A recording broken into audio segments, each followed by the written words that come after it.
Radhe Radhe dear aspirants welcome back to our channel. तो पिला माने आरआई एआरआई अमीन anganwadi supervisor VAW junior assistant and SAFS रो फुल एडवर्टाइजमेंट आसी जाइछि 30 डिसेंबर 2025 रे एई full advertisement Odisha subordinate staff selection commission रो ऑफिशियल वेबसाइट रे पब्लिश होइछि। आज आम यही भिडियो रे यार age qualification written syllabus document एवं टोटाल सिलेक्शन प्रोसेस विषय रे संपूर्ण डिटेल्स रे आलोचना करिबा। ऑनलाइन रजिस्ट्रेशन यार 7 जनवरी 2026 रु 31 जनवरी 2026 पर्यंत हेबो। ऑनलाइन अप्लाई आपणकर 7 जनवरी 2026 रु 7 फेब्रुआरी 2026 पर्यंत हेबो। तापर एठी देइछि देखंतु केउथिरे आपणकर केतोटी पोस्ट अछि। देखते एठी देइछि आरआई रे आपणकर 165 पोस्ट अछि। आईसीडीएस सुपरवाइजर रे आपणकर 286 पोस्ट अछि। विलेज एग्रीकल्चरल वर्कर रे आपणकर 520 टी पोस्ट अछि। जूनियर असिस्टेंट रे आपणकर 1237 पोस्ट अछि।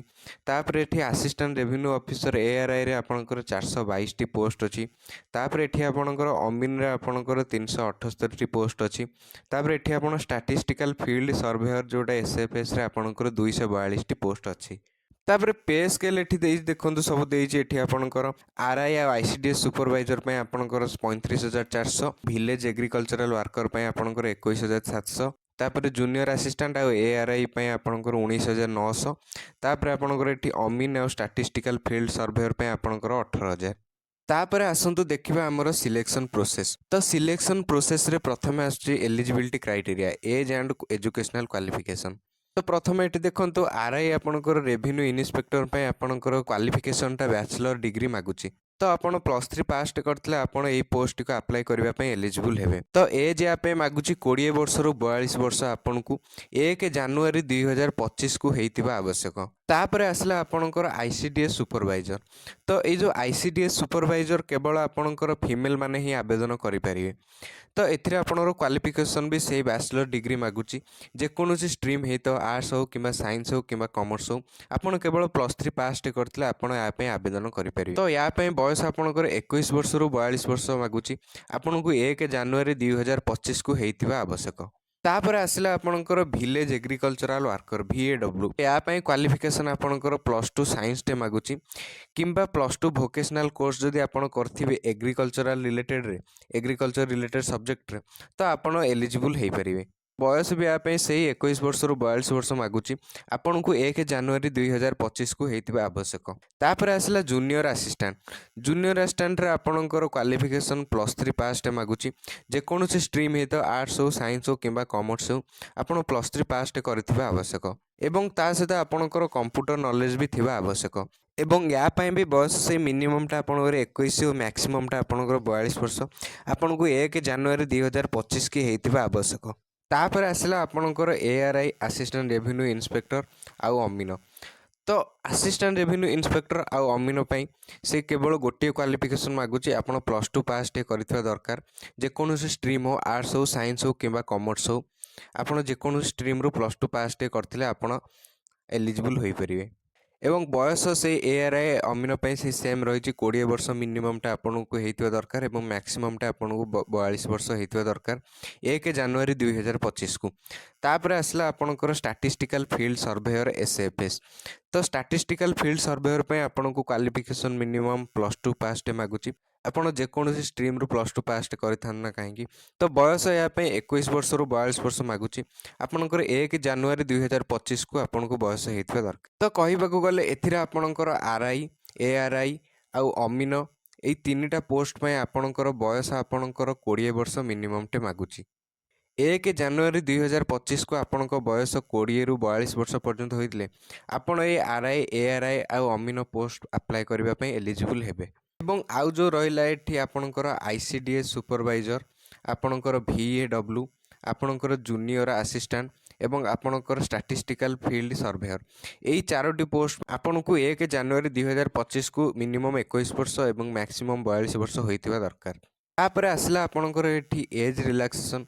एज रिलैक्सेशन आपनकर 5 वर्ष आपनकर SC ST SCBC मानक आपनकर 5 वर्ष एज रिलैक्सेशन दबो एवं वोमेन मानक आपनकर 5 वर्ष एज रिलैक्सेशन दबो ऑल कैटेगरी रो वोमेन मानकु। तापर 10 वर्ष आपनकर एज रिलैक्सेशन दबो एठी PWD कैंडिडेट मानकु। तापर एठी आउ गोटे इम्पोर्टाट कथा देइछि देखंतु एटी देइछि applicable for the post of junior assistant only.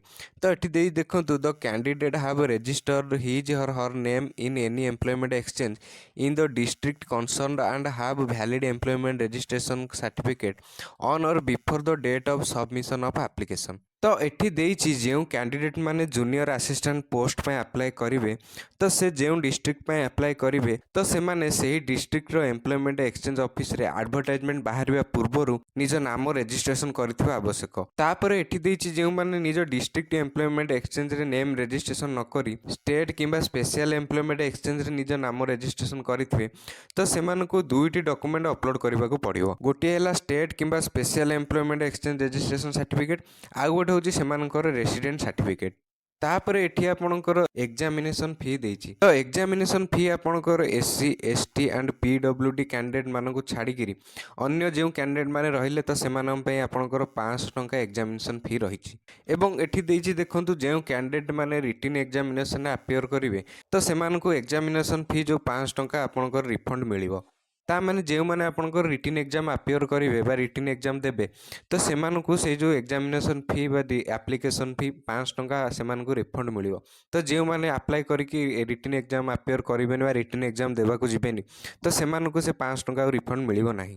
तापरे आमे देखिबा जे सिलेक्शन प्रोसेस तो सिलेक्शन प्रोसेस रे प्रथम आपणकर रिटन एग्जाम टे रही स्टेज 1 रे आपणकर एठी रिटन टेस्ट गोटे रहिबो तो से रिटन टेस्ट आपणकर 100 मार्क रहिबो एवं टाइम आपणकर से 1.5 घंटा दबो एवं रिटन रे जो सब्जेक्ट आसीबो से हला आपणकर मैथ रे आपणकर 20 टा क्वेश्चन 20 मार्क रे आसीबो।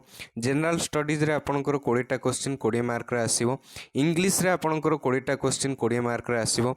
ओडिया रे आपणकर 15 टा क्वेश्चन 15 मार्क रे आसीबो। कंप्यूटर रे आपणकर 15 टा क्वेश्चन 15 मार्क रे आसीबो। लॉजिकल रीजनिंग रे आपणकर 10 टा क्वेश्चन 10 मार्क रे आसीबो। टोटल आपणकर एठी 100 टा क्वेश्चन आपणकर 100 मार्क रे आसीबो। एवं नेगेटिव मार्किंग एठी आपणकर 0.25 रहिछि माने 4टा क्वेश्चन भूल कले आपणकर गोटे मार्क कटिबो। एवं जदि किछि क्वेश्चन आपण करिनांती छाड़ी देइचंती बा आपण अटेम्प्ट करिनांती तो ता पे आपणको कोनोसी मार्क दिया जिवो नाही किबा कोनोसी मार्क आपणकर कटिबो नाही। एवं मिनिमम क्वालिफिकेशन मार्क एथिरे आपणकर रखिछि SC ST PWD candidate ex serviceman एवं स्पोर्ट्स पर्सन कैटेगरी मानन पई आपणकर मिनिमम क्वालिफिकेशन 30% रखिछि एवं आपणकर एमानको छाड़ी आउ जे कैटेगरी रहिले यूआर ओबीसी एससीबी एमानन पई मिनिमम क्वालिफिकेशन 35% रखिछि।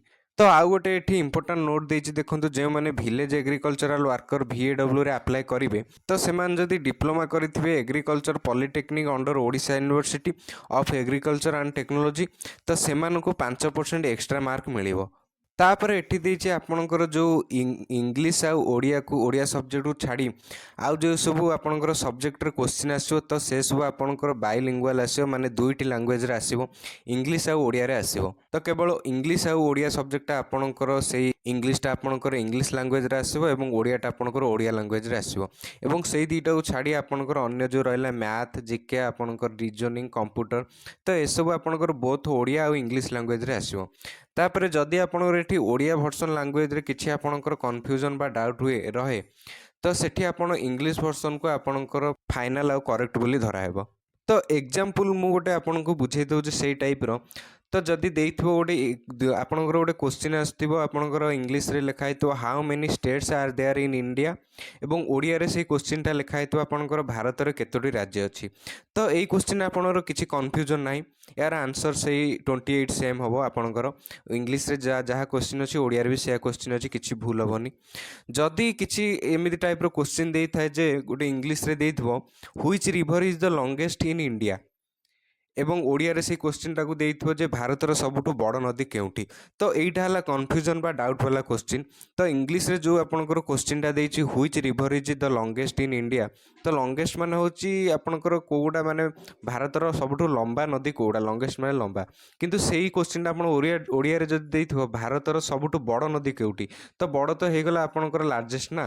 तो एइटी आपनकर जो इंग्लिश वर्जन रे जो क्वेश्चन रा अछि जो लॉन्गेस्ट टा सेइटा धराबो which river is the longest in India तो ये इंग्लिश वर्जन क्वेश्चन बेस रे आपनको आंसर टी करबा को पड़िबो।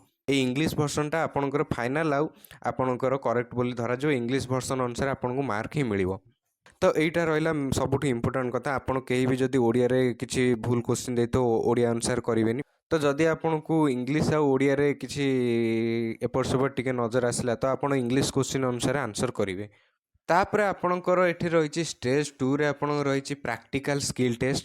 ତ ପ୍ରାକ୍ଟିକାଲ୍ ସ୍କିଲ୍ ଟେଷ୍ଟରେ ଆପଣଙ୍କର ଗୋଟେ 50 ମାର୍କର ଆପଣଙ୍କର କମ୍ପ୍ୟୁଟର ବେସିକ୍ କମ୍ପ୍ୟୁଟର ସ୍କିଲ୍ ଆପଣଙ୍କର ଟେଷ୍ଟ ହେବ। ସମୟ ଆପଣଙ୍କ ପାଇଁ 1 ଘଣ୍ଟା ରହିବ। ତ ଯେଉଁମାନେ ରିଟିନ୍ରେ କ୍ୱାଲିଫାଏ କରିବେ ତ ସେ ଟୋଟାଲ୍ ପୋଷ୍ଟର 3 ଗୁଣା ପିଲାଙ୍କୁ ସେ ପ୍ରାକ୍ଟିକାଲ୍ ଟେଷ୍ଟ ପାଇଁ ଆପଣଙ୍କର ନେବ। ଏବଂ ଏଇ ପ୍ରାକ୍ଟିକାଲ୍ ଟେଷ୍ଟର ଯେଉଁ 50 ମାର୍କର ଟେଷ୍ଟ ହେବ ତ ଏହାର ମିନିମମ୍ କ୍ୱାଲିଫାଇଙ୍ଗ ହେଉଛି ଆପଣଙ୍କର 40% ହେଉଛି ମିନିମମ୍ କ୍ୱାଲିଫାଇଙ୍ଗ ମାର୍କ। ତ 50 ମାର୍କରୁ ମିନିମମ୍ ଆପଣ ଯଦି 20 ମାର୍କ ରଖିବେ, 20ରୁ କି 20ରୁ ଅଧିକ ମାର୍କ ରଖିବେ ତ ଆପଣ ଏଥିରେ ମିନିମମ୍ କ୍ୱାଲିଫାଇଙ୍ଗ ହେବେ। ଏବଂ ଏଇ ଯେଉଁ କମ୍ପ୍ୟୁଟର ପ୍ରାକ୍ଟିକାଲ୍ ଟେଷ୍ଟଟା ଆପଣଙ୍କର କ୍ୱାଲିଫାଇଙ୍ଗ, ଆପଣଙ୍କର ଏଥିରେ ଆ ପାଇଁ ଆପଣଙ୍କର କୌଣସି ମାର୍କ ମିଳିବ ନାହିଁ, କିମ୍ବା ଏଇ ଯେଉଁ 50 ମାର୍କଟା ଆପଣ ସ୍କିଲ୍ ଟେଷ୍ଟର ମାର୍କଟା ଆପଣଙ୍କର ଫାଇନାଲ୍ ମେରିଟ୍ରେ ଆଡ଼୍ ହେବ ନାହିଁ। ଏବଂ ଯଦି ଆପଣ ଏଇ ପ୍ରାକ୍ଟିକାଲ୍ ସ୍କିଲ୍ ଟେଷ୍ଟରେ ଫେଲ୍ ହେଲେ କିମ୍ବା ଡିସ୍କ୍ୱାଲିଫାଏ ହେଲେ ତାହେଲେ ଆପଣ ପୁରା ସିଲେକ୍ସନ୍ ପ୍ରୋସେସ୍ ରିକ୍ରୁଟମେଣ୍ଟ ପ୍ରୋସେସ୍ରୁ ହିଁ କଟିଯିବେ। ତାପରେ ଦେଇଛି ଆପଣଙ୍କର ଏଠି ଦେଖନ୍ତୁ, ଯେଉଁମାନେ ପ୍ରାକ୍ଟିକାଲ୍ ଟେଷ୍ଟରେ ଆପଣଙ୍କର କ୍ୱାଲିଫାଏ ହେବେ ତ ସେମାନଙ୍କ ଭିତରୁ ସେ ଟୋଟାଲ୍ ପୋଷ୍ଟର 1.25 ଟାଇମ୍ସ ପିଲାଙ୍କୁ ସେ ଡକୁମେଣ୍ଟ ଭେରିଫିକେସନ୍ ପାଇଁ ନେବ। ତାପରେ ଡକୁମେଣ୍ଟ ଭେରିଫିକେସନ୍ ସରିଲା ପରେ ଆପଣଙ୍କର ତାପରେ କାଉନସିଲିଂ ହେବ। କାଉନସିଲିଂରେ ଆପଣଙ୍କର ସର୍ଟ ଲିଷ୍ଟେଡ୍ କ୍ୟାଣ୍ଡିଡେଟ୍ ମାନେ କାଉନସିଲିଂରେ ଆପଣମାନେ ଯିବେ ପୋଷ୍ଟ ଆଣ୍ଡ ଡିପାର୍ଟମେଣ୍ଟ କିମ୍ବା ଡିଷ୍ଟ୍ରିକ୍ଟ ଆଉ ରେଞ୍ଜର ଚଏସ୍ ପାଇଁ। ତ କାଉନସିଲିଂରେ ଆପଣଙ୍କର କାଟାଗୋରୀ ଆଉ ସ୍ପେଶିଆଲ କାଟାଗୋରୀ ୱାଇଜ୍ ପିଲାଙ୍କୁ ଆପଣଙ୍କର କନସିଡର କରାଯିବ ଏବଂ ମେରିଟ୍ ଆଉ ଚଏସ୍ ଆଉ ଭ୍ୟାକେନ୍ସି ଆଭେଲେବିଲିଟି ଅନୁସାରେ ଆପଣଙ୍କୁ ପୋଷ୍ଟ ଆଉ ଡିପାର୍ଟମେଣ୍ଟ ଡିଷ୍ଟ୍ରିକ୍ଟ ବା ରେଞ୍ଜ ଆପଣଙ୍କର ଡିସାଇଡ୍ ହେବ। ତାପରେ ଆମେ ଜାଣିବା ଯେ ଡକୁମେଣ୍ଟ ଭେରିଫିକେସନ୍ ବିଷୟରେ। ତ ଡକୁମେଣ୍ଟ ଭେରିଫିକେସନ୍ ସମୟରେ ଆପଣଙ୍କର SC ST କିମ୍ବା SCBC ହେଉ ତ ଆପଣଙ୍କର କାଷ୍ଟ ସାର୍ଟିଫିକେଟ୍ ଆପଣଙ୍କର ନେଇକି ଯାଇଥିବେ ଏବଂ PWD କ୍ୟାଣ୍ଡିଡେଟ୍ ଆପଣଙ୍କର ଡିଜାବିଲିଟି ସାର୍ଟିଫିକେଟ୍ ଆପଣମାନେ ନେଇକି ଯାଇଥିବେ। ତାପରେ ଆପଣଙ୍କର 10th ଆଉ +2ର ସାର୍ଟିଫିକେଟ୍ ଆଉ ମାର୍କସିଟ୍ ଆପଣ ନେଇକି ଯାଇଥିବେ। ଯଦି ଆପଣ +3 ବା ଗ୍ରାଜୁଏସନ୍ ପୋଷ୍ଟ ପାଇଁ ଆପ୍ଲାଏ କରିଥିବେ ତ ଆପଣଙ୍କର ଯୋଗ୍ୟତା ହେଉଥିଲେ ତ ଆପଣ ଗ୍ରାଜୁଏସନ୍ ସାର୍ଟିଫିକେଟ୍ ଆପଣଙ୍କର ନେଇକରି ଯିବେ। ଏବଂ ଆପଣଙ୍କର 7th କ୍ଲାସ୍ କିମ୍ବା ତାଠାରୁ ଆପଣଙ୍କର ଉପରେ ଯେକୌଣସି କ୍ଲାସ୍ରେ ଆପଣ ଓଡ଼ିଆ ସବଜେକ୍ଟରେ ପାସ୍ କରିଛନ୍ତି କି ନାହିଁ ତ ତା'ର ଗୋଟେ ସାର୍ଟିଫିକେଟ୍ ଆପଣଙ୍କ ନେଇକି ଯିବେ। ଏବଂ ଯଦି ଆପଣ ଏକ୍ସ ସର୍ଭିସମ୍ୟାନ୍ ତାହେଲେ ଆପଣଙ୍କର ଆଇଡେଣ୍ଟି କାର୍ଡ଼ ଆଉ ଡିସଚାର୍ଜ ସାର୍ଟିଫିକେଟ୍ ତ ଏସବୁ ଆପଣଙ୍କର ନେଇକି ଯିବେ। ତ ସ୍ପୋର୍ଟସ୍ ପର୍ସନ୍ ଯେଉଁମାନେ ସ୍ପୋର୍ଟସ୍ କୋଟା କ୍ଲେମ୍ କରିବେ ତ ସେମାନେ ସ୍ପୋର୍ଟସ୍ ପର୍ସନ୍ ଆଇଡି କାର୍ଡ଼ ସେମାନେ ନେଇକି ଯିବେ, ଯେଉଁଟା ଇସ୍ୟୁଡ୍ ହେଇଥିବ sports and youth service department of government of Odisha ତରଫରୁ। ତ ତାପରେ ଆପଣଙ୍କର ଫାଇନାଲ୍ ମେରିଟ୍ ଲିଷ୍ଟ ବାହାରିବ, ତାପରେ ଆପଣମାନେ ଏଥିରେ ଚାକିରି ପାଇବେ। ତ ଇଏ ତ ଥିଲା ଆପଣଙ୍କର ସମ୍ପୂର୍ଣ୍ଣ ଡିଟେଲ୍ସ। ଯଦି ବି ଆଉ କିଛି ଡାଉଟ୍ ଥାଏ ଆପଣମାନେ ଆମ କମେଣ୍ଟ ବକ୍ସରେ କମେଣ୍ଟ କରିବେ ଏବଂ ଆମ ଚ୍ୟାନେଲଟିକୁ ନୂଆ କରି ଆସିଥିଲେ ଆମ ଚ୍ୟାନେଲଟିକୁ ସବସ୍କ୍ରାଇବ୍ କରି ଭିଡ଼ିଓକୁ ଲାଇକ୍ ଆଉ ସେୟାର କରିଦେବେ। ଧନ୍ୟବାଦ।